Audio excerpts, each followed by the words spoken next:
seja você muito bem-vindo ao Participação Popular. Aqui, nos estúdios da TV Câmara, em Brasília, a cada dia, durante este mês de janeiro, iremos trazer especialistas para discutir um tema, daqueles que afetam ou impactam você e que estão em discussão aqui no Parlamento. Mas também queremos saber a sua opinião sobre ele. E hoje, o tema é saneamento básico. Você sabia que metade da população brasileira mora em uma residência sem acesso a serviços considerados básicos, como abastecimento de água ou coleta de esgoto? Em números gerais, são mais de 102 milhões de pessoas nessas condições, ou a cada 1 em 2 brasileiros. Talvez você que esteja nos assistindo agora, lamentavelmente, seja uma dessas pessoas desassistidas. Segundo esses estudos, as residências sem saneamento básico estão em sua maioria em área rural, nas cidades do interior ou em assentamentos precários das regiões metropolitanas. E acreditem, vários lares brasileiros sequer possuem um banheiro. Os casos são mais frequentes nos estados do Norte e do Nordeste e, em geral, nessas casas vive uma família de 3 ou 4 pessoas, na maioria das vezes pobres, negros e com baixa formação escolar. O pior problema é a falta de coleta de esgoto. São quase 70 milhões de pessoas nessa situação pelo país.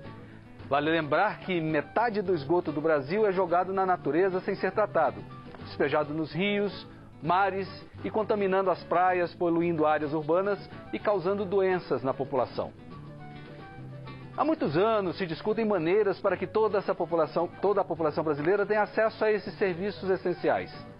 A mais nova regra, a do Marco Regulatório do Saneamento Básico, permite que o serviço, que antes era exclusividade dos governos estaduais, também possa ser feito pelos municípios e pela iniciativa privada. Há um prazo para que tudo isso seja resolvido: 2033. Será que dá tempo? Há dinheiro para fazer tudo o que é necessário? Esse é o assunto do nosso Participação Popular de hoje. Desde já, você é convidado a participar e interagir conosco, por meio do bate-papo do canal da Câmara no YouTube ou pelo WhatsApp 619-9620-2573. Vamos começar o nosso bate-papo de hoje apresentando os convidados aqui no estúdio. Eu tenho Nazareno Marques de Araújo, diretor da Agência Nacional de Águas e Saneamento Básico, a ANA. E tenho Gabriel Jamur, advogado e coordenador do Grupo Nacional de Estudos em Direito do Saneamento, o GESANI. Esses são os nossos convidados aqui no estúdio e a gente vai ter uma participação muito especial hoje. A gente vai ter um link em Brasília e um link em São Paulo. Mas isso daqui a pouquinho a gente vai contar mais detalhes. Eu vou começar agora apresentando uns dados para que a gente possa ter mais subsídios para a nossa conversa de hoje. São dados do Instituto Trata Brasil. Esses que eu falei no começo também são da mesma instituição. Aqui trazem o número de pessoas afetadas com serviços sanitários privatizados. Tem 27 milhões de brasileiros que não têm conexão à rede geral de abastecimento de água. 51 milhões que têm abastecimento irregular de água tratada. 31 milhões, quase 32, faltam caixa d'água ou reservatórios nas suas casas. 4 milhões não têm banheiro em casa, foi aquele dado que eu trouxe logo no começo.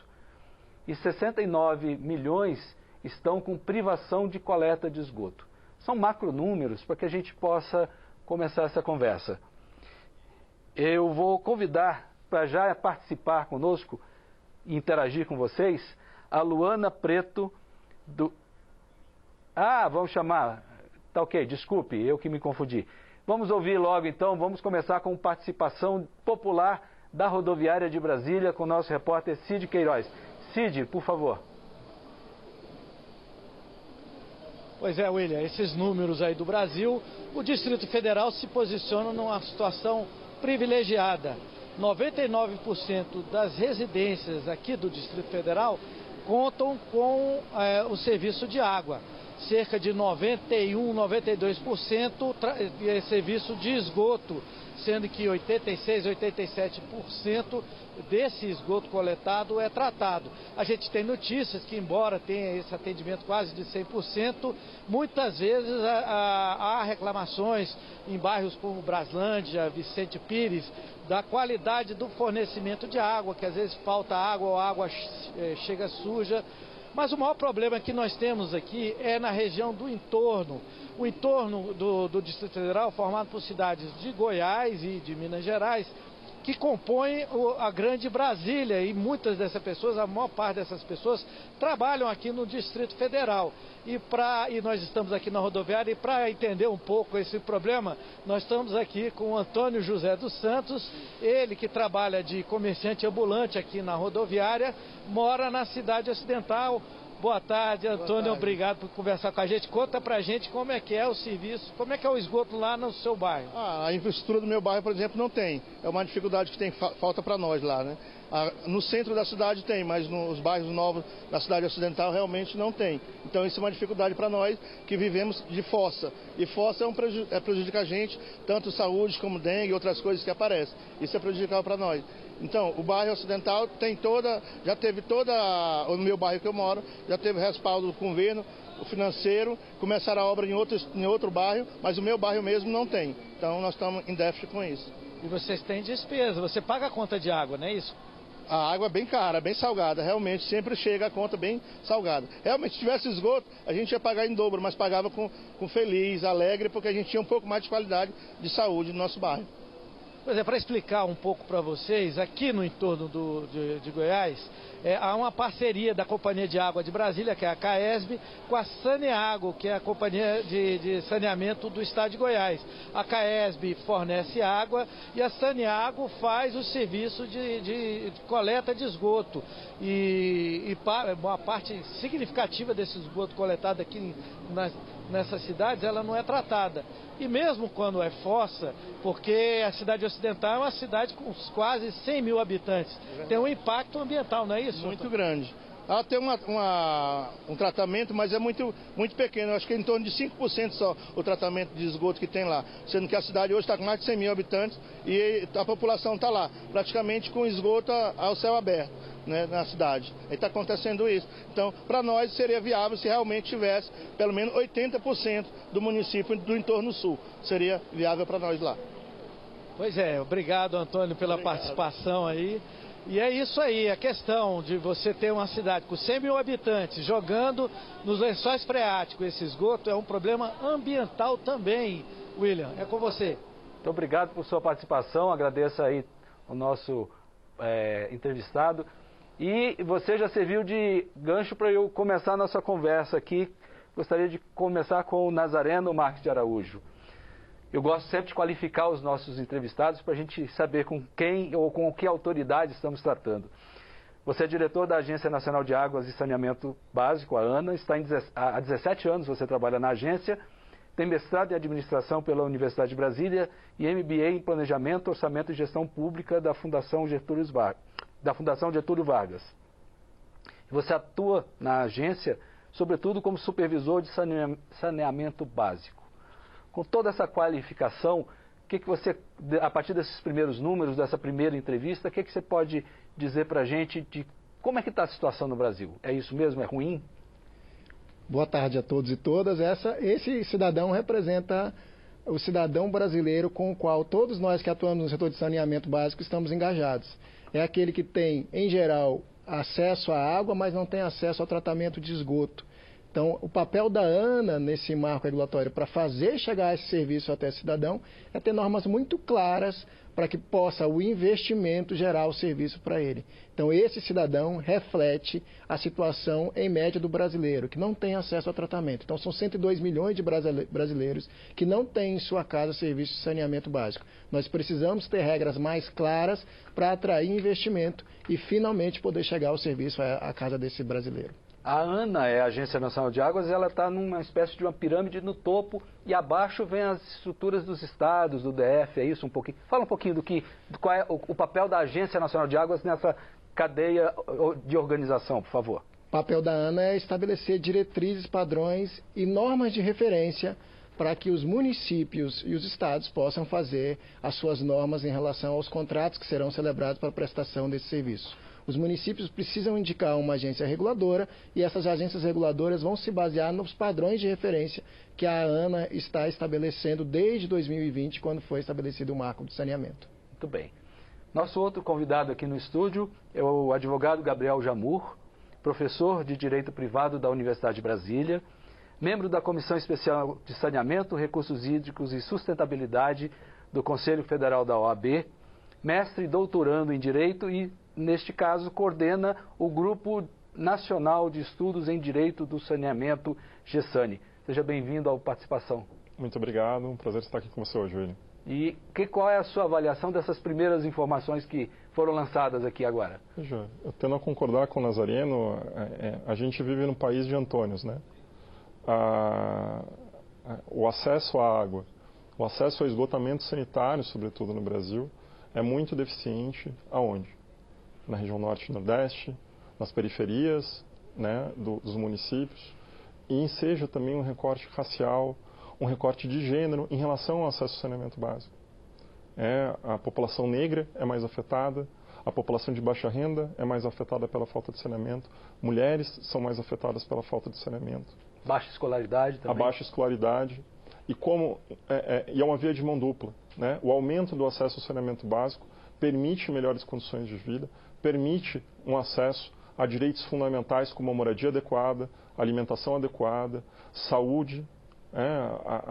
Existem diversos estudos que demonstram que o aumento do saneamento básico reduz drasticamente doenças de veiculação hídrica nas regiões que são atendidas por isso.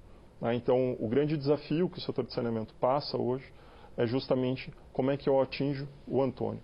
Como é que eu garanto que o Antônio tenha água de qualidade na casa dele e tenha esgoto coletado e tratado na casa dele. Isso é um desafio muito grande num país continental como o Brasil e para um serviço que historicamente foi construído como serviço municipal. Alguma consideração? Nesse momento, não? Mas a gente vai voltar já já ao papel da agência. Eu vou convidar uma nova entrevistada para participar conosco aqui, Luana Preto, do Instituto Trata Brasil. Esses dados todos que eu já citei, que a gente andou falando por aqui, são resumidos ou são tratados para que a gente possa entender melhor essa questão por vocês, né? Com uma base de dados gigantesca, com várias fontes de pesquisa. Seja bem-vindo à participação e conta pra gente de onde vocês tiram esses números todos, por favor. Olá, primeiramente, muito obrigado, pela oportunidade de estar aqui debatendo esse importante tema que é o saneamento básico. Esses dados, eles foram coletados pela PNAD, pela pesquisa do IBGE. Então, o Trata Brasil, ele estratifica esses dados, avaliando tanto os dados de saneamento básico, dados do perfil dessa população, se é branco, se é preto, se é pardo, estratifica também qual é a renda média dessa população, qual é a escolaridade média dessa população, e infelizmente, como já foi falado anteriormente, as pessoas mais atingidas são os pretos, pardos, são pessoas jovens, até 20 anos de idade, com um número maior de filhos, pessoas com ensino fundamental incompleto, pessoas que ganham na totalidade da sua casa até R$ 2.400. Então, a gente está falando do futuro da nação do nosso país. A gente está falando de pessoas que muitas vezes, por conta de não terem acesso à água limpa e a coleta e tratamento de esgoto, ficam mais doentes, têm doenças como dengue, esquistossomose, leptospirose ou até a própria diarreia. Isso faz com que essas pessoas tenham muitas vezes que faltar ao trabalho, tendo, no caso do trabalho informal, uma renda menor, ou no trabalho informal, uma menor possibilidade de ascensão na sua carreira. E no caso das crianças, que são as mais afetadas, nós temos aí, em média, mais de 100 mil internações por doenças de veiculação hídrica em crianças e jovens. Então, esses jovens, muitas vezes, eles têm o seu desenvolvimento desenvolvimento intelectual e a sua escolaridade prejudicada. Hoje, quem tem acesso ao saneamento básico tem uma escolaridade média no nosso país de 9,18 anos. Quem não tem acesso ao saneamento tem uma escolaridade média de 5,31 anos. Então, a gente vê que o fato de se ter acesso à água e coleta e tratamento de esgoto faz com que essas crianças tenham uma melhor qualidade de vida, fiquem menos doentes, se interessem mais por aprender, porque vão estar mais fortes, vão estar mais expostas. Então, realmente, o acesso pleno ao saneamento pode ser a grande força motriz de transformação social do nosso país. É isso que esse estudo visa mostrar. Luana, mas eu gosto de qualificar os nossos entrevistados, agora chegou a sua vez. Engenheira civil, doutora em engenharia de conhecimento, presidente executiva e porta-voz do Instituto Trata Brasil, que é uma organização da sociedade civil de interesse público, formada por empresas com interesse nos avanços do saneamento básico e na proteção dos recursos hídricos do país. Dentro deste aspecto de pensar o que pode ser feito, vocês, a partir dos dados que vocês fazem essa mineração, fazem esse mapeamento, o que vocês propõem nessa área de saneamento? Bom, nós como Instituto, a gente trabalha muito na transformação de dados em informação e conhecimento. Então, é muito visível o fato de que em regiões onde o tema saneamento não é priorizado, os investimentos são muito pequenos e, consequentemente, as obras não são realizadas para que a população tenha um maior acesso ao serviço de saneamento básico.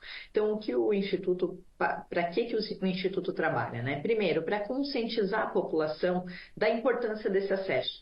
Eu, como cidadão, eu preciso saber que o acesso pleno ao saneamento vai mudar a vida do meu filho, vai mudar a vida do meu neto, e que eu preciso, seja na comunidade na qual eu resido, seja cobrando do meu vereador, do meu prefeito, o avanço do saneamento básico no país. Então, esse é o primeiro ponto.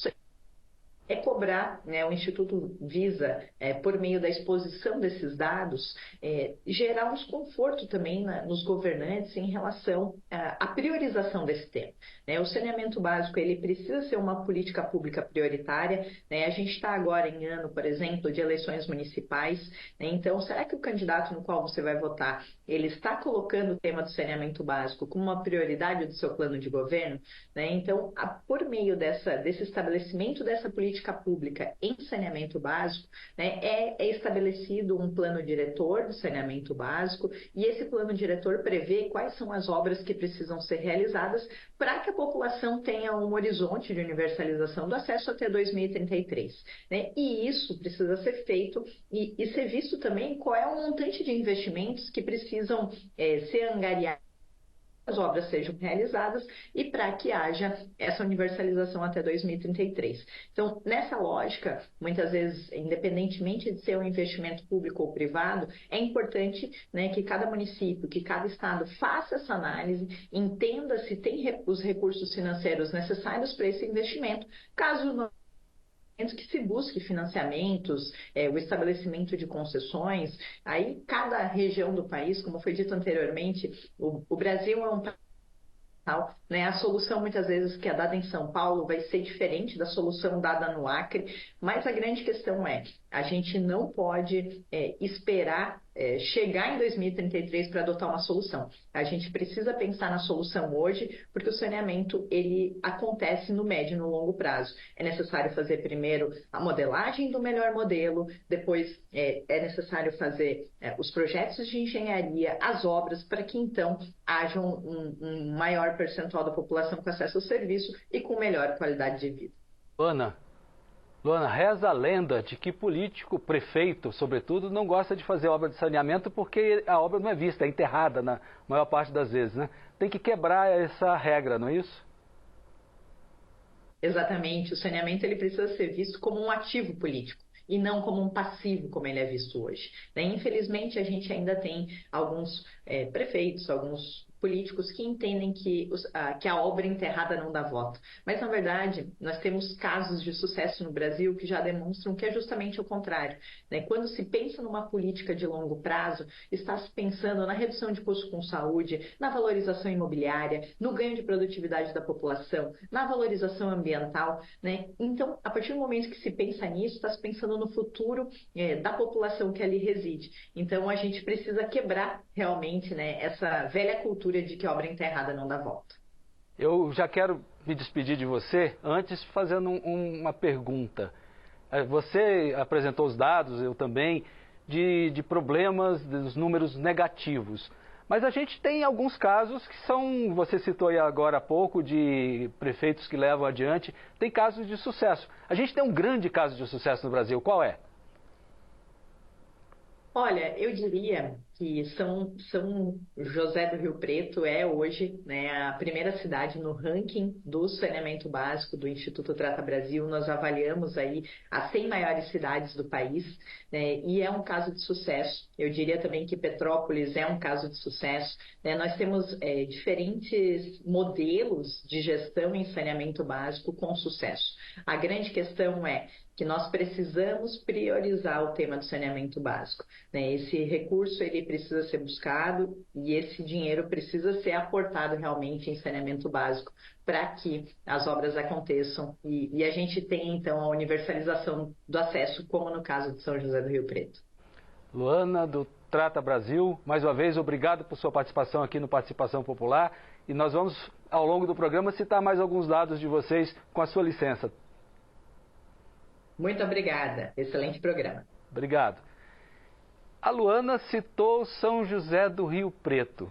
Estamos agora com um link lá na cidade. Ela foi elencada como uma cidade que tem um índice superior a 90% de esgoto, é isso? O advogado aqui, o doutor Jamur, pode me ajudar. É mais de 90%. Exato.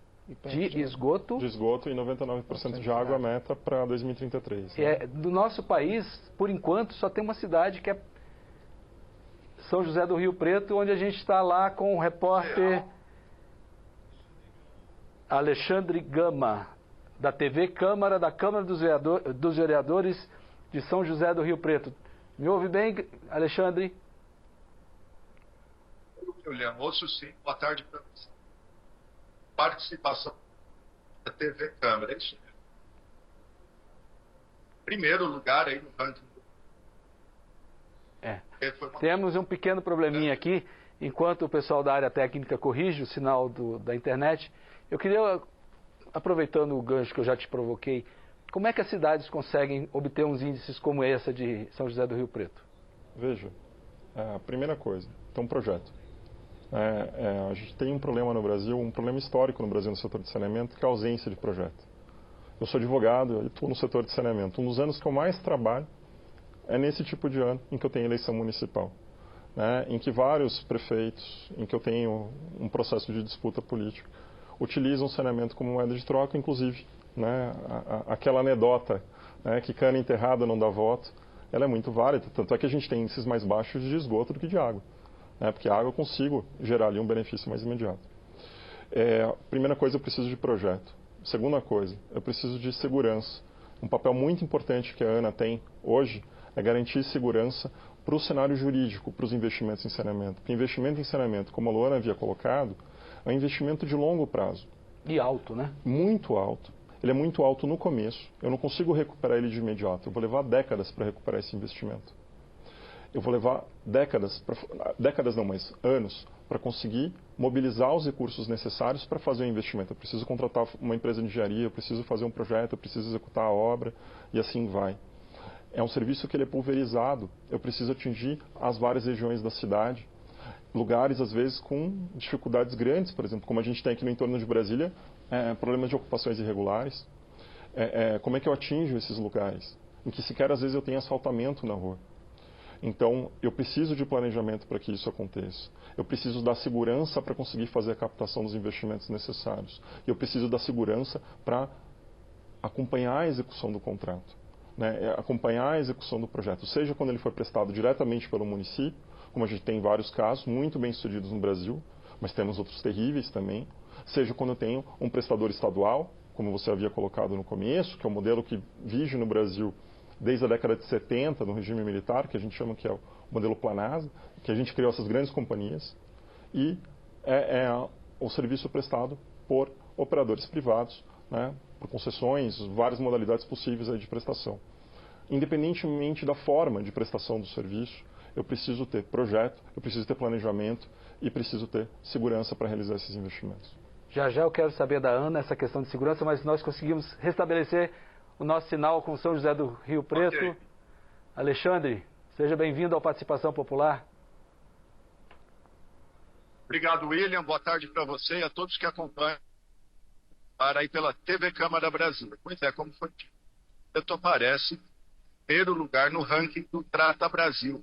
Mas sobre isso eu vou ouvir agora o superintendente do SEMAI, que é o Serviço Municipal de Água e Esgoto aqui do município, engenheiro Nicanor Batista Júnior, que há 12 anos está à frente desta autarquia. E é justamente esse ponto que eu queria ouvir o senhor superintendente. Muito se fala em privatizações, mas Rio Preto prova que é possível ter um serviço próprio de água e esgoto com qualidade.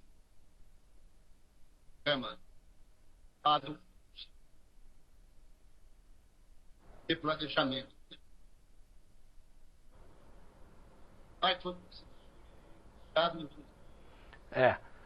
A gente está com problema de áudio. São José do Rio Preto está bem em água e esgoto, mas parece que a internet não está muito bem. Queria saber da Agência Nacional de Águas, qual é esse papel que ele disse de dar a segurança para que haja esses investimentos? Hoje nós temos dois grandes problemas para atrair esse investimento. Primeiro, o nosso estado fiscal, a gente não consegue fazer todo o investimento pelo governo federal. E o segundo, a quantidade de agências reguladoras e normas que tratam desse assunto. Hoje são quase 90 agências reguladoras no Brasil, expedindo normas e normas diferentes para o serviço de saneamento básico que é prestado na unidade de municípios.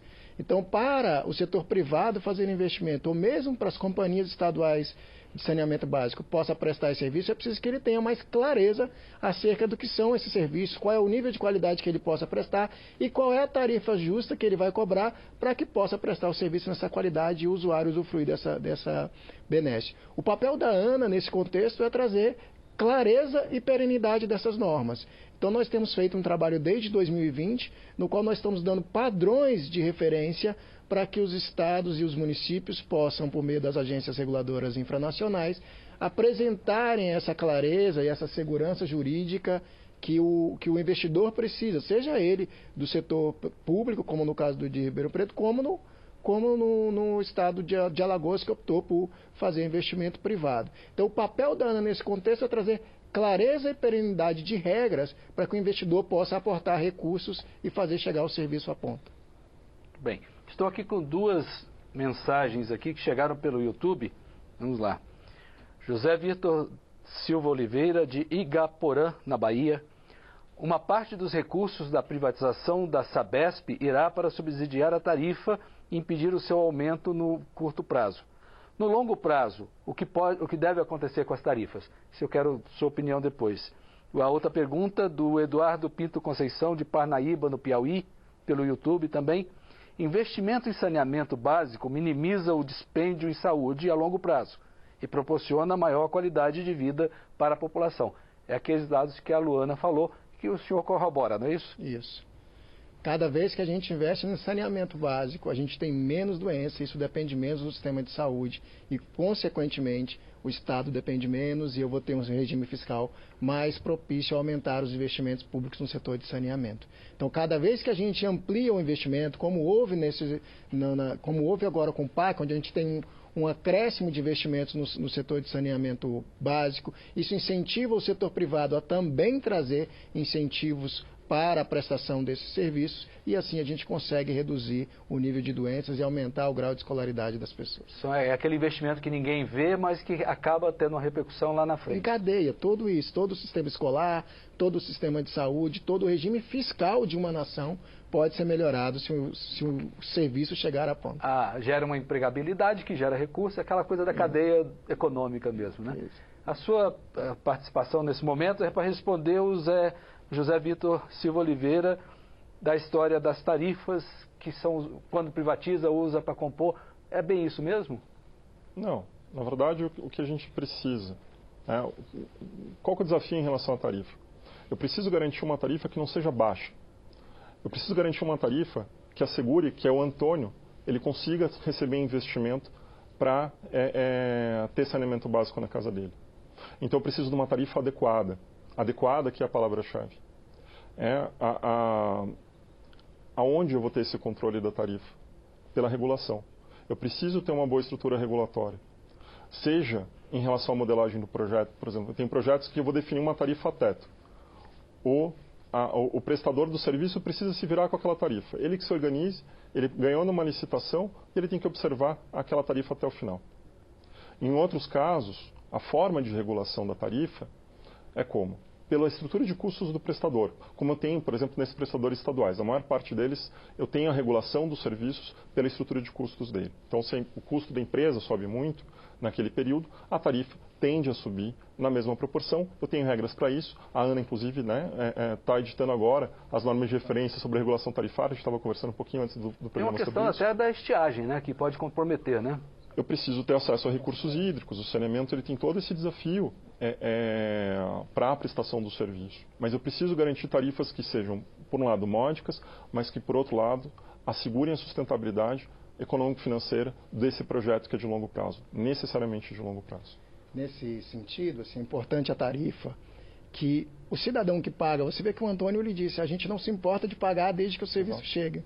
É preciso que o Antônio pague essa tarifa, mas que a companhia estadual ou o prestador de serviço consiga fazer os investimentos para que ele continue a chegar na qualidade estabelecida. Então, nesse sentido, a Ana está começando a discussão sobre estrutura tarifária, onde nós vamos discutir qual é essa tarifa adequada.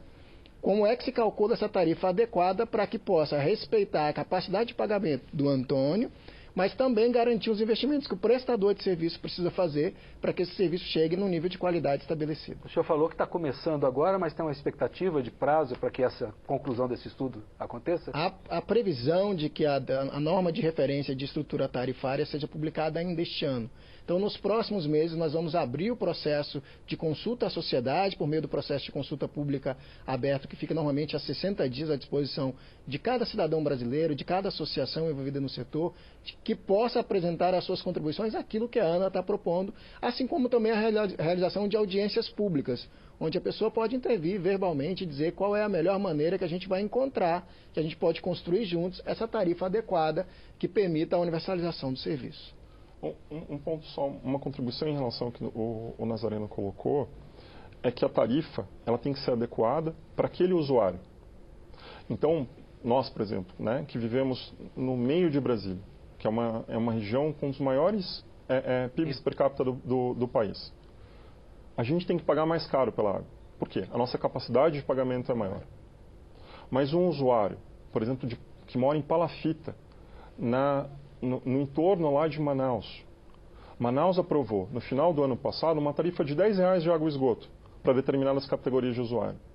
Ou, eu tenho várias concessões do Brasil, vários, na verdade, municípios brasileiros, tarifas sociais, tarifas que possuem um valor muito mais baixo que dos outros usuários.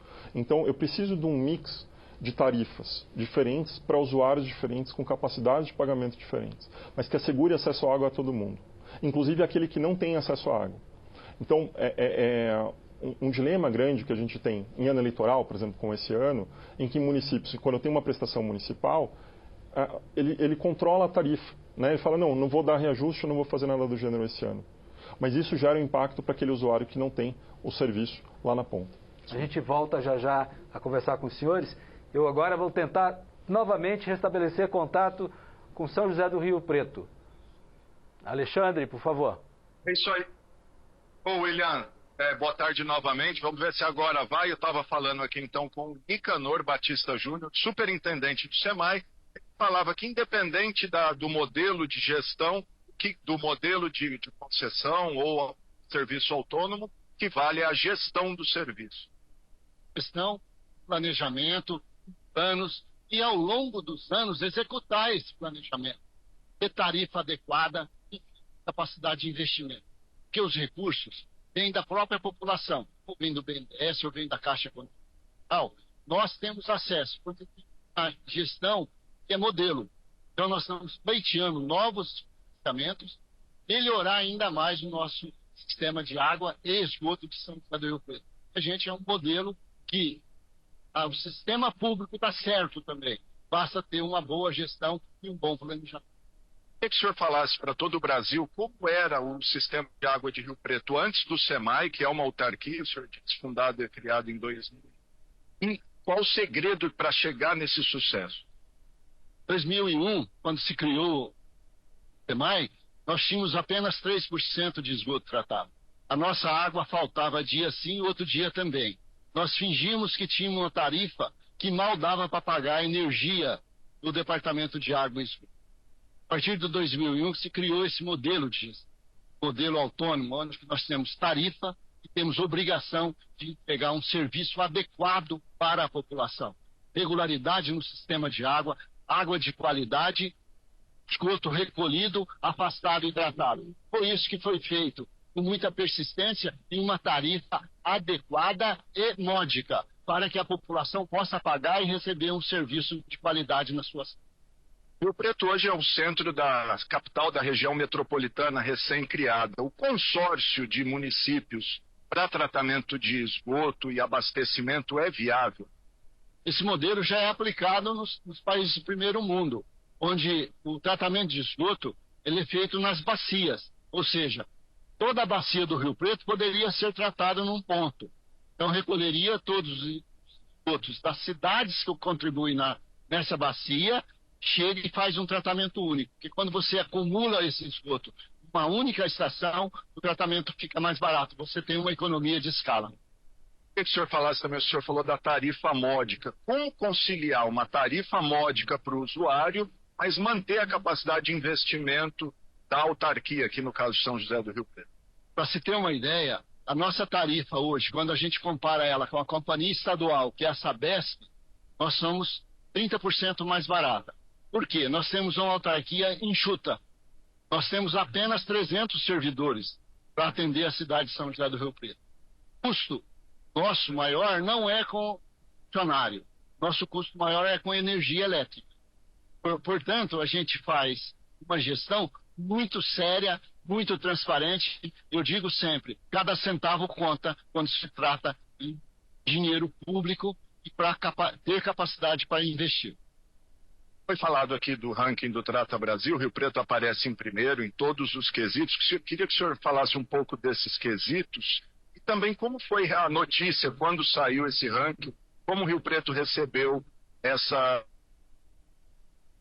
Na realidade, Rio Preto já vinha se pontuando muito bem nesse ranking do Trata Brasil. No último ano, foram avaliadas várias disciplinas. Por exemplo, perdas.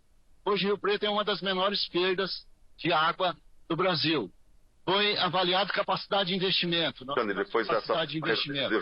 Foi avaliado se a gente já tinha atingido a meta de distribuição de água potável para a população.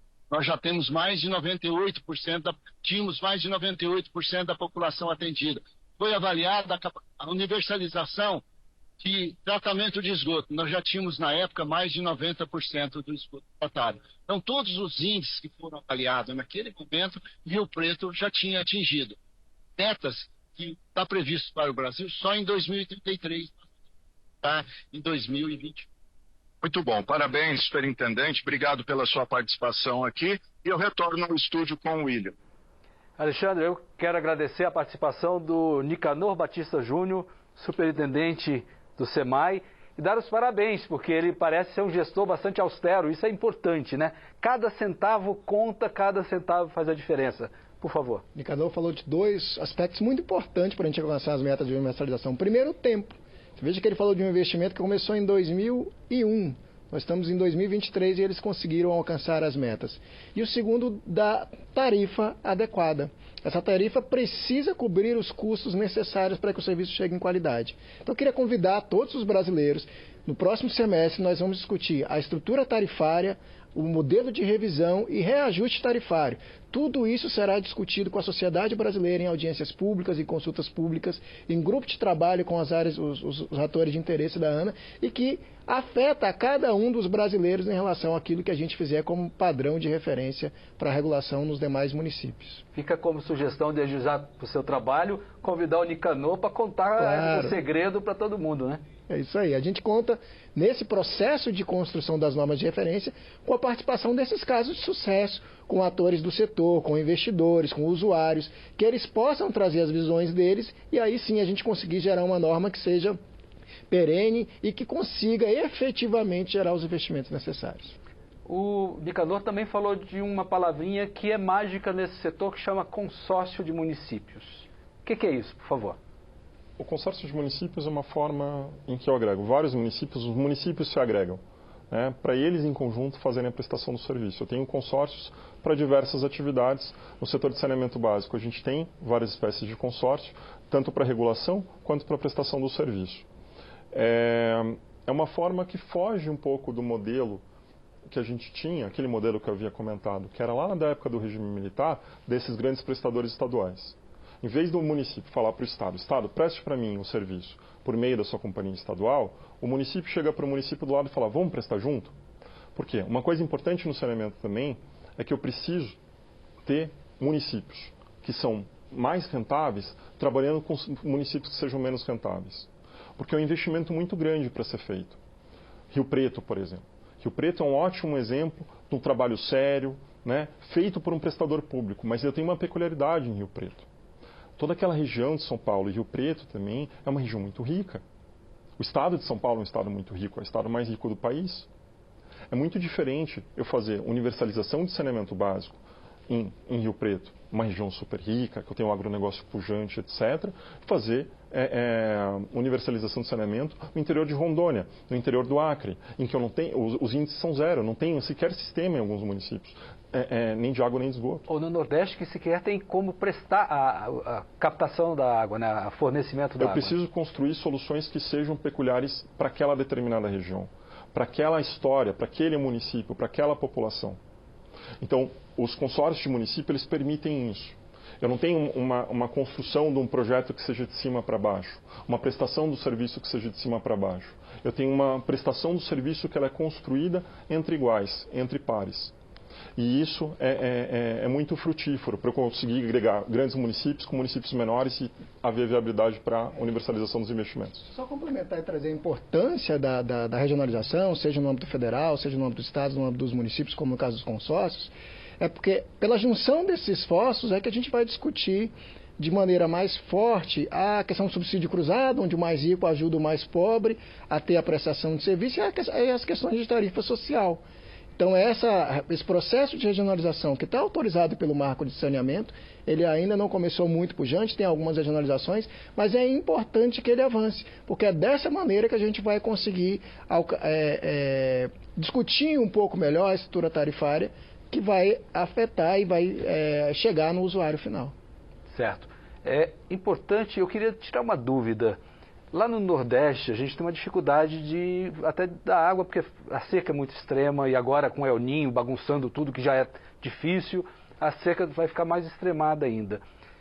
Como é que faz para prestar água quando não tem um insumo, que é o produto básico, que é a água? Vocês também estão pensando nisso, tratam disso? Me conta um pouquinho dessa questão quando não tem o produto sequer para fornecer, por favor. Por isso que é importante a presença do saneamento na ANA. A ANA tem larga experiência na questão de recursos hídricos no Nordeste, no semiárido. Então, nós não podemos esquecer que de 2012 a 2018 nós tivemos uma seca muito extrema no Nordeste brasileiro e nós conseguimos superar esse problema. Para o setor de saneamento, as companhias estaduais atualmente contam com esse nível de reservação e os processos de alocação de água que faz com que a gente, no período seca, tenha água em quantidade. Agora, sobre o olhar da prestação de serviços, é muito importante que os processos de alocação de água garantam a água nesses períodos secos. Então, no período agora chuvoso, nós estamos reservando água, e especialmente cidades menores, onde normalmente depende de um único prestador de serviço, uma única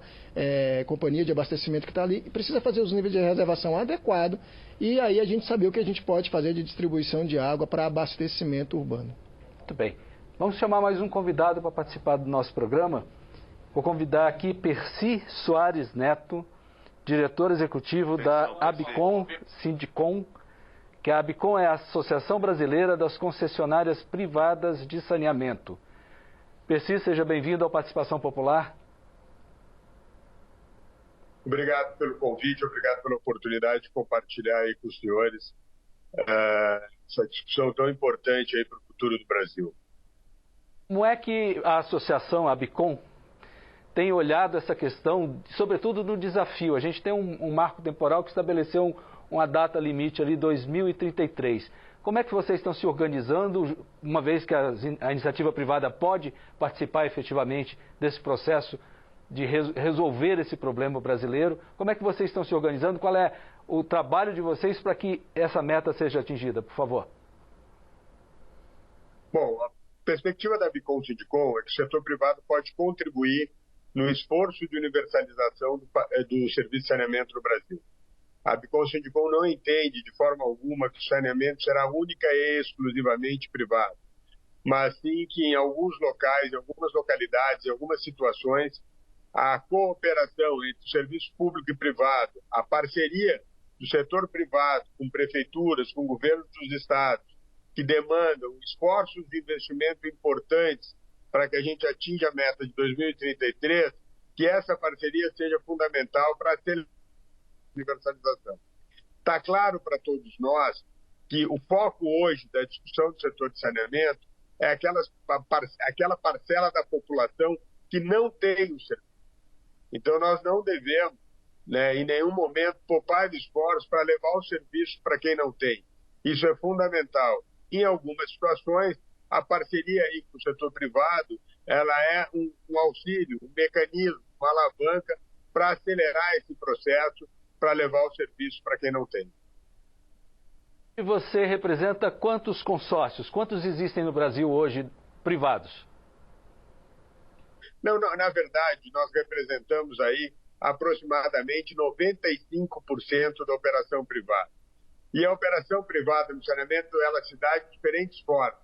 Ela se dá por meio de concessões em municípios, Limeira, no interior de São Paulo, é um exemplo, onde há um operador privado, em concessões parciais, onde o operador privado ele cuida só da parte do esgoto, por exemplo, ou só da parte da produção de água, em concessões em blocos regionais, como aconteceu agora nos 4 blocos do Rio de Janeiro, no estado de Alagoas, no estado do Amapá, então, em blocos, e muito vem crescendo essa modalidade de PPPs, que não são concessões, mas são parcerias da empresa privada com operadores públicos, uma parceria público-privada para acelerar o processo de investimento. Então, hoje, nós temos aí um conjunto de quase 290 municípios atendidos por operadores privados no Brasil. Ainda um número bastante baixo, 5.570 municípios do país, vocês estão em 290. A perspectiva é que isso cresça? Sim, mas veja bem, isso, e nós temos aí na ordem de 25% da população que já é atendida de alguma forma pelo operador privado, ou seja, há uma perspectiva de crescimento.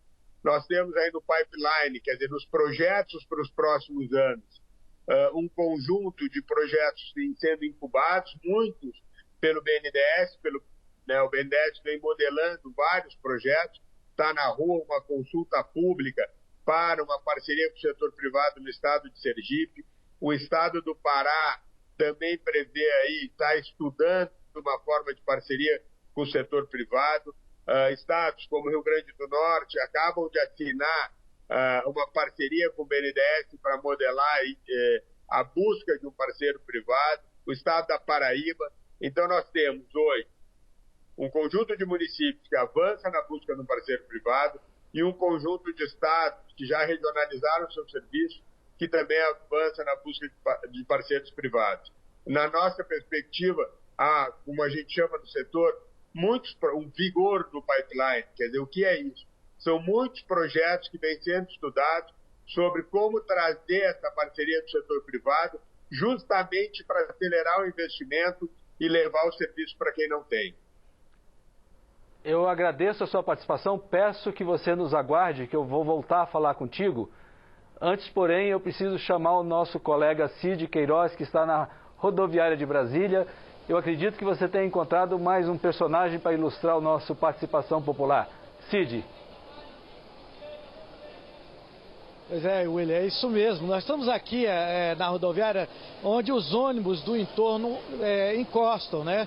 O entorno de Brasília, formado por esses municípios do entorno do Distrito Federal, é conhecido como a região nem. Não é nem Distrito Federal e nem é Goiás. Então é uma população muito grande, 1 milhão de habitantes, cerca de 1 milhão de habitantes, que ficam ali sem saber a quem recorrer. Eu estava explicando na outra entrada da gente que essa população em geral, na maioria desses municípios, são atendidas por um consórcio da empresa de saneamento do Distrito Federal com a empresa de saneamento de Goiás. A maior cidade do entorno é Águas Lindas de Goiás, com 225 mil habitantes. Lá, cerca de 53% da população que é atendido com coleta de esgoto. Você fica imaginando aí uma população de 225 mil habitantes, 119 mil habitantes sem esgoto em casa, vai ter que abrir uma fossa e essa fossa vai colocar direto no lençol freático esgoto in natura, e a água que é distribuída na cidade, ela vem de poços artesianos, são cerca de 40 poços artesianos, 37 poços artesianos que a Saneago adquiriu para distribuir a água. Então essa água tem um alto potencial de ser contaminada. Nós estamos aqui com o Anderson Maurício, que é morador de Águas Lindas. Ele é serralheiro industrial e vai falar para a gente um pouco desse drama que eles estão vivendo. Boa tarde, obrigado, Anderson. Boa tarde. A questão é que a água, né, nós não temos, porque já é um consórcio. E o esgoto, tem o esgoto, mas não é utilizado. Então, quer dizer, na dengue, que igual agora a maioria do pessoal que trabalha lá, comigo também já pegou dengue. Isso vem através, porque não tem esgoto e assim mesmo não tem água. Tem um consórcio da água, mas e para utilizar dele? Sendo que no anel freático já está, como se diz, com as próprias fossas. Aí é a água que nós consumimos em Águas Lindas e toda a região do entorno. Pois é, fala de custos aí para plantação de coleta de esgoto e tratamento. Tem um custo muito alto para a população a falta de saneamento básico. É porque geralmente ter no papel é muito simples, né? Todo mundo se candidata para botar no papel. Agora ninguém vai lá fazer. Agora vai chegar a época de política, todo mundo vai vir para a rodoviária para fazer sua política. Mas ninguém vai lá na população, quem teve dengue, quem não teve. Que nós entramos aqui porque muitas vezes até para a saúde lá fica difícil, justamente por causa da água, do esgoto que nós não temos. Mas a conta vocês têm? Todos os meses, né? Se nós trabalhamos é para pagar. Nossa justificativa é só pagar. Utilizar, não. Muito obrigado, Anderson, pelo depoimento. Essa é a questão. A gente às vezes está falando em valores só de custo de manutenção, mas e o custo que a sociedade enfrenta? Imagina os trabalhadores desses ficar uma semana, 10 dias sem trabalhar, o custo que cai sobre os ombros da sociedade da falta de saneamento. É com você, William. Obrigado, Cid. Eu só quero fazer um complemento. Águas Lindas fica na divisa do Distrito Federal com Goiás, ao lado da barragem do Descoberto, que é onde a água que serve todo o Distrito Federal, quase que 90% do DF, a água vem captada de lá. Então, se o lençol freático de Águas Lindas, que é do lado, contamina, a água que chega para a gente pode vir a sofrer problemas. Espero que não. E é muito curioso, eu vou agradecer a sua participação nesse momento e perguntar aqui para o nosso representante da ANA, como é que é isso? Chega a conta, mas não chega a água. Vocês têm como controlar alguma coisa desse tipo? A gente vai trazer uma contribuição importante nisso na norma de referência das condições gerais da prestação de serviço. E também na norma de referência que trata de como cobrar por esses serviços. Então, hoje, A grande dificuldade é que você não tem uma regra geral sobre perenidade do serviço, qualidade de serviço. Os dados iniciais que você apresentou, 27 milhões de brasileiros não têm acesso à rede, mas tem 57 milhões de brasileiros que têm acesso à rede, mas não têm o serviço regularmente prestado. Então, a contribuição que a ANA vai trazer é uma norma de referência sobre as condições gerais de prestação de serviço para que esse usuário possa, junto com a sua entidade de regulação do estado dele, questionar a regularidade e a condição geral da prestação de serviço e poder ter, assim, abatido eventualmente sua conta um serviço que não tenha sido prestado. Que é o caso que parece ser aqui, né? Ele paga uma conta, mas não recebe água. Qual é a orientação? Vou aproveitar o seu lado advogado aqui. Qual a orientação num caso desse aqui, que chega a conta, mas não chega o produto servido? Veja, caminha no sentido, né, que o Nazareno estava colocando. A primeira coisa, primeiro agente em que o usuário pode ir atrás para buscar, né, a defesa dos seus direitos em relação a receber o serviço é justamente a agência reguladora. Mas a gente tem uma peculiaridade no Brasil. Eu tenho mais de 2.000 municípios brasileiros que não possuem regulação. Esses municípios em que eu tenho inclusive a prestação às vezes diretamente feita pelo município, para quem que ele vai reclamar? Se ele não tem água. Ele não tem agência para bater.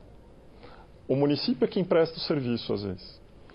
Ele vai buscar junto à companhia dele, claro. Né? Mas se ele não resolve o problema, ele vai ter que se recorrer ao judiciário, ao juizado de pequenas causas, ao juizado especial.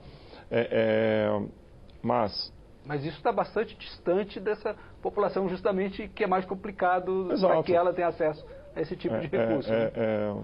É muito mais fácil haver um canal de comunicação direto, né, com aquele órgão que faz justamente a regulação do serviço, que faz a atividade de fiscalização dentro da atividade regulatória, para que esse agente, que é a agência reguladora, vá atrás do prestador e fale: você precisa cumprir o que diz o contrato. Mas muitas vezes eu sequer tenho contrato. Muitas vezes sequer eu tenho um regulamento de serviços, que é o que a ANA vai editar agora, uma norma de referência. Eu preciso ter regra clara. Eu preciso ter alguém que faça essas regras serem cumpridas. Um desafio grande que a gente tem no setor de saneamento é a ausência, tanto de regras quanto de quem faça cumprir essas regras. O judiciário acaba sendo a válvula de escape para isso. Mas, em grande parte das vezes, o judiciário sequer tem braço para isso. Às vezes a cidade sequer tem justamente uma vara. Eu vou ter que é uma comarca em que a vara fica na cidade ao lado, na cidade maior normalmente. Então é um desafio muito grande ali para o usuário. Nós temos essa defesa. Pode falar. Nós temos uma contribuição nisso, de que a gente acabou de editar e publicar uma norma de referência sobre as agências infranacionais de regulação. Então a regulação tem um papel fundamental para a implementação do marco e a defesa desse usuário que não tem acesso, não tem recebido o serviço como devido. Então, nos números gerais, nós temos 2.000 municípios sem agência reguladora. Mas o marco do saneamento trouxe a obrigatoriedade de que os municípios indicassem quem fará a regulação. E a ANA estabeleceu recentemente a norma de referência das agências, com que padrão essa agência deve ter para fazer a fiscalização dos serviços que são contratados e que são prestados pelos prestadores. Até porque muitas vezes eu tenho uma agência municipal que tem 3 funcionários. Vocês fizeram aquele levantamento no final do ano passado a respeito do perfil das agências reguladoras, inclusive foi editada recentemente uma norma para aumento da qualidade regulatória dessas agências. Mas é um desafio muito grande, inclusive para esses reguladores muito pequenininhos, de municípios de pequeno porte, que instituem a sua própria agência, quando tem uma agência, para que eles consigam ali fazer justamente a fiscalização dos contratos. Então, vamos voltar a São José do Rio Preto para saber do usuário. Parece que tem um usuário na ponta aqui, com o nosso colega Alexandre Gama. Alexandre, eu gostaria de saber... Isso mesmo, agora eu estou... Eu gostaria de saber aí, esse serviço que o Nicanor contou, chega à população? A população está satisfeita? Acho que é isso que você vai perguntar, não é? Exatamente, William. Eu estou aqui na Avenida Alberto Andaló, estava passando aqui o senhor Antônio Molina Moreno, aposentado, 77 anos, a vida inteira em Rio Preto. Como é o serviço de abastecimento de água em Rio Preto, senhor Antônio? Antigamente eu tenho várias gerações, né? 77 anos, né? E eu posso falar que realmente a água hoje é a vida nossa. A água nossa representa a nossa vida. E antigamente no bairro onde eu moro, Boa Vista, Parque Industrial, tinha água com barro. Então agora eu tenho certeza que é uma das melhores águas do Brasil. Eu acho que realmente o pessoal que faz esse trabalho da água, saneamento básico, está de parabéns, porque agora é uma água potável, uma água que você pode tomar e uma água que está na torneira toda hora. O senhor, 7 décadas de Rio Preto, já passou por muito problema aqui. A gente teve uma época aí com muito problema crônico de falta d'água, né? Isso não acontece mais. Não acontece mais. E outra, teve uma época, todo dia. Aí passava o pessoal, não vai ter água, 3 dias sem água. Ó, a água tá, né? Aí o pessoal agora, o pessoal novo agora, que tá fazendo esse trabalho aí, né? Que é autônomo, né? Foi muito importante porque a água chega na sua torneira hoje. E uma água que você pode beber. Então, me falaram que a água hoje é uma das melhores águas do Brasil. E eu afirmo que realmente, e recomendo, porque é uma água boa e não falta água mais na Boa Vista, nos bairros, né? Pelo menos eu estou sentindo isso. Então, parabéns para toda a equipe, né? A equipe da prefeitura está nessa luta toda aí. Eu acredito que seja até melhor e não vai faltar água, porque é a vida nossa. Energia pode faltar, né? Mas a água não. E o preço? O que o senhor acha do valor da tarifa cobrada aqui em São José do Rio Preto? O preço, se você analisar bem o preço, se você quiser gastar mais água, você vai pagar mais. Se não, aquele mínimo que você paga todo mês. Se você saber economizar, e hoje é obrigado cada cidadão economizar água que falta em todo o Brasil, você vai pagar o necessário, que é justo a tarefa hoje. Pelo menos para mim, aposentado, é justo. Está satisfeito com o serviço? Estou satisfeito com o serviço e quero mandar um recado lá. Parabéns, para dar sequência desse movimento da água, porque a água é a vida nossa e nós precisamos dela. E uma água boa que tem em Rio Preto. Você pode ver, eu viajo muito, eu vou em todos os lugares, né? Eu tenho 4, 5 gerações e vejo por aí a falta de água que existe. E Rio Preto não. Rio Preto está dando sequência e na luta lá, e a tarifa realmente é o mínimo que você pode pagar, né? Tá certo, senhor Antônio. Obrigado aí pela sua participação aqui no Participação Popular da TV Câmara Brasília. Eu volto aí para o estúdio com o William, aqui de São José do Rio Preto. William. Alexandre Gama, repórter da TV Câmara, da Câmara dos Vereadores de São José do Rio Preto. Muitíssimo obrigado pela participação. Fiquei muito feliz em ouvir o que a população reflete esse cuidado com a água. E me deu vontade de aí abrir, igual a gente vê nos filmes, né, que abre a torneira e bebe a água direto sem passar pelo filtro. Me deu vontade de aí experimentar a água. Qualquer hora eu apareço em São José e a gente toma uma água e depois um cafezinho. Obrigado, Alexandre. Voltar aqui, queria saber, o nosso usuário lá, satisfeitíssimo de São José do Rio Preto, falou uma palavrinha que, na verdade, ele contou uma história que eu acho que também é um papel que tem que ser desempenhado nessa questão de saneamento, que é a educação para o uso da água, para o uso correto dos produtos, né, dos serviços prestados. Vocês têm um papel nessa área também, não é? Temos. A gente tem um processo amplo de capacitação, desde da educação básica, passando pela formação de professores e profissionais, para a conservação e reuso de água. Então a gente faz todo um processo de formação para as escolas, um processo de formação para os profissionais que dão aula para essas crianças e para os profissionais que atuam nos órgãos gestores, como o senhor Nicanor, por exemplo. Nós temos formação para isso, temos um processo de capacitação muito amplo, muito consolidado, para que a gente possa fazer todo o processo, não só de geração de investimento, mas também de conscientização, para que o usuário final possa ser como esse último usuário nosso, que se mostra feliz e satisfeito. Então, quando a gente olha a manifestação do Nicanor, que é um operador do sistema, falando com orgulho da prestação, e você vê o usuário falando com satisfação, esse é o ideal que nós queremos para o outro polo que está aqui perto da gente, em Brasília, que o cidadão possa chegar, ter consciência da necessidade do uso, mas também ter a satisfação de ter recebido esse serviço. Esse também é um papel de vocês quando trabalham nesse grupo de estudos. Vocês também têm algum estudo que apontam a necessidade de orientar ou de capacitar melhor as pessoas para que usem melhor os seus recursos? Veja, a nossa atuação é uma atuação mais em pesquisa de caráter acadêmico. Né? Em nível de pós-graduação, o nosso grupo de estudos ele é vinculado ao Núcleo de Direito Setorial e Regulatório da UNB, coordenado pelo professor Marciori. Então, essa atividade que seria de extensão universitária, uma formação da população acerca dos seus direitos em relação ao uso da água ou ao uso da água, foge um pouco do nosso escopo. Mas um aspecto importante é lembrar que é princípio estruturante, justamente, do marco do saneamento básico, e isso sim é o nosso objeto de estudo, o uso racional de recursos hídricos. Quando eu falo que isso é um princípio que estrutura o setor, isso significa dizer todas as regras, todas as formas de implementação dessas regras visam também a garantir isso. Então, a gente está falando agora há pouco de tarifa. Uma tarifa módica, mas uma tarifa que seja adequada para a prestação do serviço. Mas eu preciso ter uma tarifa também que crie um incentivo para o usuário, como aquele usuário mencionou, ao uso racional da água. O usuário que consome mais, ele deve pagar mais. O usuário ele ser multado pelo uso indistinto, etc. Então é importante que a água, a gente às vezes ouve esse tipo de coisa, a água não é mercadoria. A gente não está falando aqui de uma mercadoria.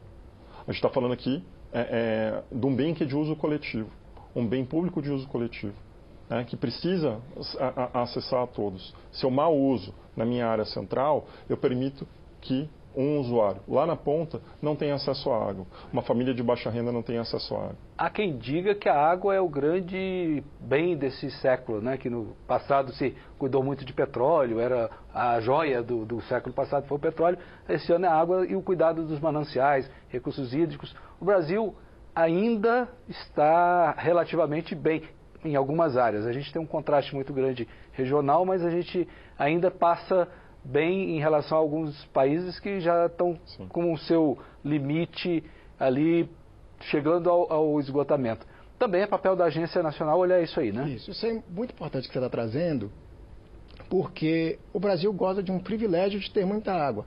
Contudo, nos grandes centros urbanos, nós já temos muitos conflitos deflagrados pelo uso da água. E quando a gente olha sob a perspectiva da mudança do clima, 90% dos eventos extremos tem a água como seu vetor, seja na seca, seja nas cheias. Então, se a gente olha para o norte do Brasil recentemente, um dos rios de maiores vazões do mundo quase seco. Se a gente olha para o sul, que estava em seca em janeiro do ano passado, chegou em setembro, outubro, com muitas cheias. Ou seja, todo o desenvolvimento do Brasil vai passar pela maneira com a qual nós gerimos e fazemos o uso da água. Inclusive a questão de agrícola, né, do plantio, isso tudo, a água está envolvida como um todo, é a nossa essência, né, enquanto humanos. Perfeitamente. Se a gente olhar aqui, um dos vetores do crescimento do Brasil foi a irrigação, imagina a importância que nós precisamos dar para a otimização do uso da água no setor de irrigação, para que o Brasil continue crescendo e produzindo alimento para o mundo inteiro. Eu queria saber, o Percy está conosco aqui? Ainda não. Gostaria de chamar o Percy para a gente comentar aqui. Pode? Vamos lá, Percy, por favor. Você de volta, obrigado. Sim. Eu queria saber de você toda essa questão, se também é preocupação de vocês, enquanto gestores da iniciativa privada, desses cuidados todos para que a satisfação do cliente lá na ponta, esse exemplo que a gente viu de São José do Rio Preto, seja o resultado do trabalho entregue por vocês. Com certeza. Mas, William, deixa eu só voltar, se você me permite, aos números corretos aqui. Hoje, o setor privado atende 850 municípios, 178 contratos, tá? Ou seja, nós temos aí muitos contratos envolvendo mais de um município, e estamos atendendo 24,2% da população brasileira em cada um desses contratos. Bom, feito esse reparo, voltando, uma preocupação nossa é tratar o cidadão, o usuário do serviço, como um cliente, né? Tentando aí, todos os nossos associados têm uma preocupação de ter lojas de atendimento no centro da cidade, diferentes canais de comunicação com o cliente, ou seja, atendimento via WhatsApp, via telefone, né, linhas dedicadas para atender o cliente. Essa preocupação com o atendimento ao cliente, ela vem sempre junto ao início das operações privadas. Por quê? Porque quem tem que aceitar o operador, quem tem que reconhecer o operador, como o senhor aquele lá de São José do Rio Preto reconhece o serviço autônomo municipal, é a população, né? A população é o grande fim de tudo aquilo que a gente faz. Então tem uma preocupação fundamental em ter aí uma relação com o cliente. Nas normas aqui que Nazareno falou muito bem, de condições gerais de prestação de serviço, não é, Nazareno? Tem toda uma parte de relacionamento com o cliente, toda uma parte do tempo que a gente tem para dar resposta a uma reclamação, o tempo que a gente tem para dar resposta a um pedido aí de serviço do cidadão. Então, isso é uma preocupação do operador e é também uma preocupação do regulador. Isso está no nosso radar e isso, sem dúvida nenhuma, não sairá do radar de mais nenhum operador. E talvez, William, eu te diria que essa relação com o cliente é o que vai fazer com que o saneamento deixe de ser apenas uma obra enterrada e passe a ser um serviço prestado à população. O problema não é mais só enterrar o cano. A questão agora é que o cidadão fique satisfeito com aquele serviço. Enterrar o cano, fazer a obra de engenharia, é uma parte fundamental do serviço. Mas, além disso, nós temos que estar próximo do usuário do serviço, entender como é que a água que corre por esse cano enterrado chega na casa do cidadão, voltando ao senhor lá de São José do Rio Preto, que não chegue com barro, que seja limpa, que não chegue com cheiro, que seja inodora. Então, eu acho que essa relação com o cidadão, tratando ele como usuário do serviço, como foco daquilo que a gente faz, é o que vai nos fazer tirar o saneamento dessa ideia de uma obra enterrada, de um serviço enterrado, e um serviço que venha aí para esse relacionamento cidadão e faça com que o cidadão cada vez mais cobre daqueles decisores políticos que avancem no serviço de qualidade de saneamento básico. Obrigado, Pesci, volto com você. Só queria alertar os nossos telespectadores que a gente tem olhado aí algumas imagens que as nossas equipes captaram ao longo dos anos, que mostram situações de locais, alguns aqui em Brasília, outros fora, que sem o devido saneamento, a coleta de esgoto, são populações mais desassistidas. Então, essas imagens para enriquecer nosso debate. É importante também, e eu gostaria de esclarecer, que estamos tentando fazer contato com o deputado federal Joseildo Ramos, do PT da Bahia. Ele é o presidente da Frente Parlamentar Mista em Defesa do Saneamento Público, mas estamos com um problema de internet. Acho que eu vou abrir pedir um novo programa aqui para, além do saneamento, chamar a Anatel aqui para a gente conversar sobre telefonia no Brasil, que eu acho que vai dar caldo aqui, não? Mas eu gostaria, voltando aqui ao nosso estúdio, o assunto saneamento básico, eu queria ouvir dos senhores uma novidade praticamente que saiu hoje. O secretário especial da Reforma Tributária, o Bernardo Api, afirma que o governo está decidido a propor que a população de baixa renda tenha acesso ao cashback nas contas de água e esgoto, com a devolução de valores gastos com a tributação. Só para esclarecer para o nosso telespectador, a reforma tributária que foi aprovada no final do ano passado, que ainda precisa ser regulamentada durante este ano, tem mais de 90 itens, 90 normas que precisam ser feitas, ela estabeleceu o cashback para contas de energia elétrica e gás de cozinha. O que é isso? Quando a gente vai consumir a energia ou comprar o gás de cozinha, está embutido o imposto ali.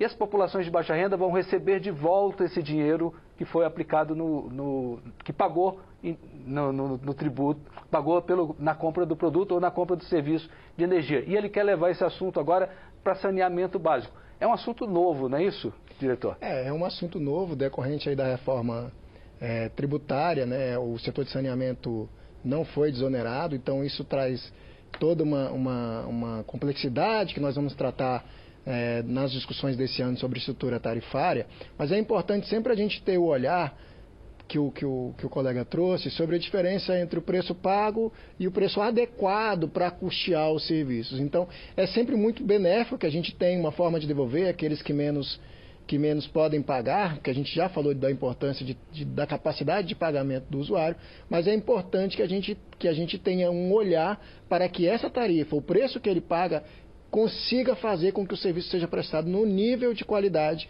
que foi acertado quando da contratação ou quando da prestação de serviço direto.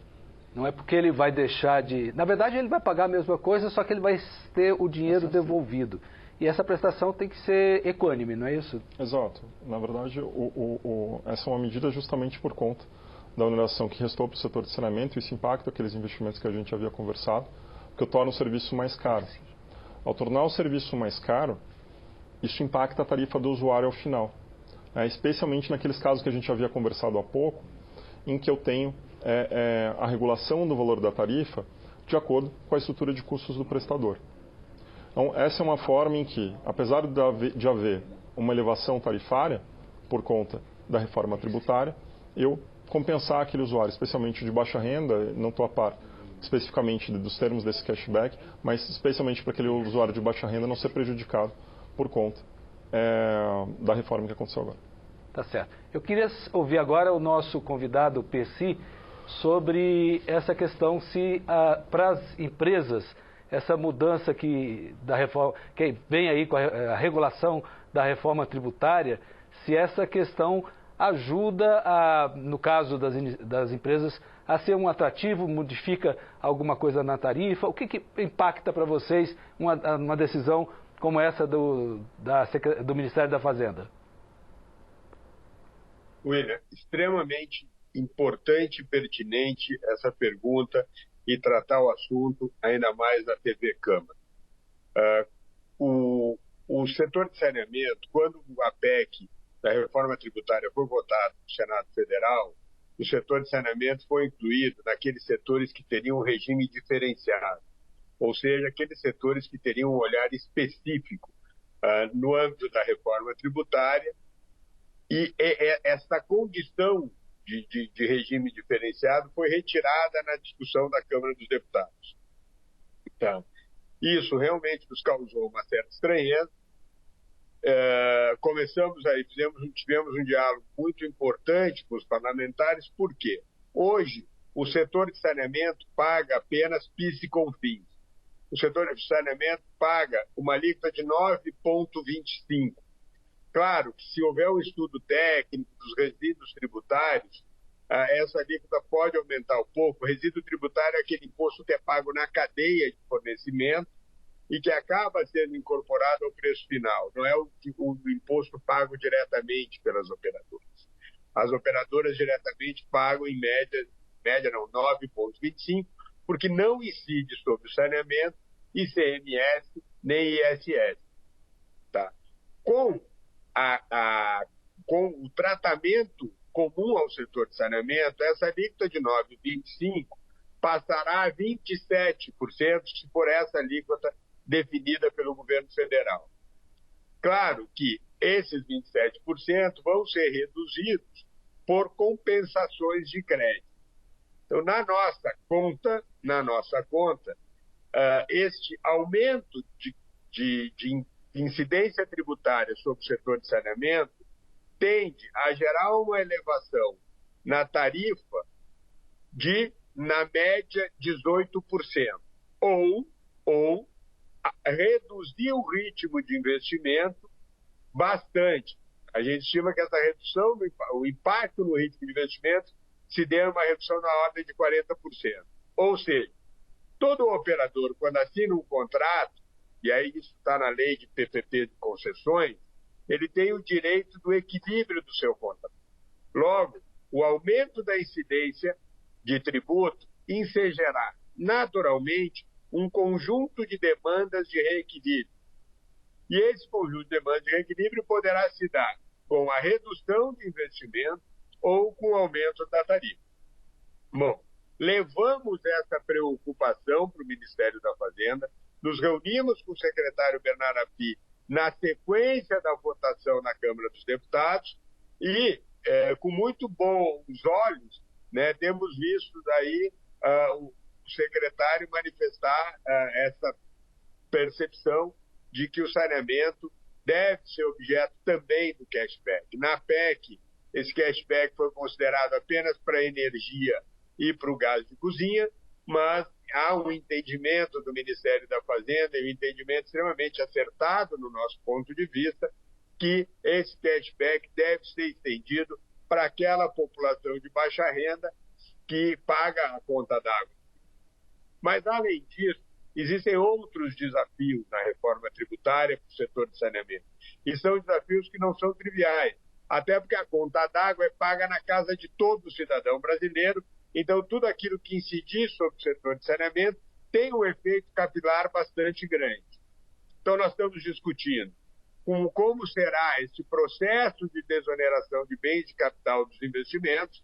Veja bem, nós não podemos deixar de considerar que o setor de saneamento, dentre todos os setores de infraestrutura, é aquele que tem o maior déficit de atendimento. Então, temos essa questão dos bens de capital, que para nós é muito importante. Aí, Nazareno vai compartilhar comigo a preocupação sobre como é que vai se dar esse processo de reequilíbrio global em todos os contratos. Haja vista que o Brasil tem aí, a ANA tem uma conta melhor do que a nossa, mas mais de 90 agências reguladoras de saneamento. Como é que nós vamos conseguir que os pleitos de reequilíbrio, à luz dos impactos da reforma tributária, vão ao final? Então, a gente tem uma preocupação muito grande aí com o impacto estrutural que a reforma tributária vai trazer para o setor. E, principalmente, temos alertado a muita gente, ele só para finalizar, que é preciso essa atenção para que a gente chegue no que a gente chama de uma neutralidade tributária, para não haver uma desorganização do setor que começa a tomar tração, que começa a avançar no seu ritmo de investimento. Desculpa aí me alongar. Tudo bem, mas foi importantíssimo esse raciocínio da reforma tributária, do impacto dela e dessas mudanças todas que estão em discussão aqui, que no fim das contas, como você frisou, a conta chega na casa de cada um, não é isso? E eu fiquei devendo, porque eu tinha uma intenção, que não foi possível, de falar. Eu sempre qualifico os nossos entrevistados. Você é gestor, mestre em administração e negócios, especializado em gestão de água e sustentabilidade e diretor executivo da Associação Brasileira das Concessionárias Privadas de Saneamento. Muitíssimo obrigado, Pesci. Obrigado, William, pela oportunidade. E vale aí, vou lhe fazer uma provocação. Vale aí, quando a lei complementar voltar à Câmara, fazer um programa sobre reforma tributária e saneamento. Com certeza. Seguramente vai ser um debate quente. Com certeza, e a gente chama. Obrigado. Estamos caminhando para o nosso final. E eu gostaria de saber dos senhores, numa consideração final, e ele te provocou aqui algumas vezes, já respondendo o Percy e fazendo suas considerações finais, por favor, diretor. Tá bom, a ANA aceitou o desafio de se despedir as normas de referência do setor de saneamento. Nesse momento é muito importante que a população brasileira, as partes envolvidas no setor de saneamento, participem das nossas discussões sobre estrutura tarifária, que nós acabamos de falar, da reforma tributária, sobre revisão e reajuste de contratos. Então, a ANA entrou no setor de saneamento para trazer confiança. A ANA toma decisões a partir de dados científicos, de aspectos técnicos, sempre por meio de diálogo e cooperação. É assim que a ANA construiu a sua história, é isso que a ANA oferece ao mercado e oferece ao setor e que vai conduzir a implementação do marco de saneamento com a mesma tônica que garantiu o reconhecimento da agência como órgão de excelência técnica. E por isso a população brasileira pode confiar na agência. Muito bem. Diretor Nazareno Marques de Araújo está convidado para, quando vocês cumprirem essa jornada de regulação da tarifa, voltar aqui na Câmara, na TV Câmara, e explicar para a gente e para o nosso telespectador, afinal de contas, o que vai ser esse trabalho no bolso de cada um. Está combinado. E agradeço a sua participação. Obrigado. Antes de passar a palavra para o nosso Gabriel Jamur falar, eu queria só considerar que a gente tentou, até esse minuto, fazer a conexão com o deputado federal Joseildo Ramos, lá da Bahia, mas não foi possível. Deputado, fico te devendo um programa aqui na Câmara, assim que o senhor voltar no ano parlamentar, que se começa agora em fevereiro, a gente vem para cá e o senhor fala sobre essa sua atividade frente ao saneamento básico. Para encerrar, Gabriel Jamur, nosso advogado, diretor coordenador do Grupo Nacional de Estudos em Direito do Saneamento. Bom, agradeço de novo, né, a oportunidade de poder dialogar com vocês. William, muito obrigado pelas perguntas. Nós temos aí 900 bilhões, eu estou arredondando o número, mas 900 bilhões mais ou menos de investimentos necessários para garantir que o Antônio tenha acesso à água e esgoto na casa dele. E todos os Antônios do Brasil, e todas as Antônias do Brasil, né, tenham acesso à água e esgoto na casa deles, tratado. Água tratada de qualidade, esgoto tratado com qualidade. 900 bilhões. Como é que eu atinjo isso? Com planejamento e com segurança jurídica. Aqui, né, na Casa do Povo, indico um ponto que eu acho que é importante a gente ter atenção. Houve uma reforma do marco normativo há poucos anos atrás. Mais do que discutir a reforma da reforma, nesse determinado momento, é cumprir a reforma que foi feita, cumprir as regras que foram fixadas. O que a gente precisa no Brasil para alcançar essa meta de investimento, para alcançar a universalização até 2033 de água e de esgoto, como a gente falou, é ter segurança jurídica. Isso é muito importante. É ter segurança jurídica na execução dos projetos, ter execução jurídica na modelagem dos projetos, ter contratos. Eu tenho um problema no Brasil grande que em vários lugares eu não tenho sequer contrato. De quem que eu vou cobrar se eu não tenho um contrato?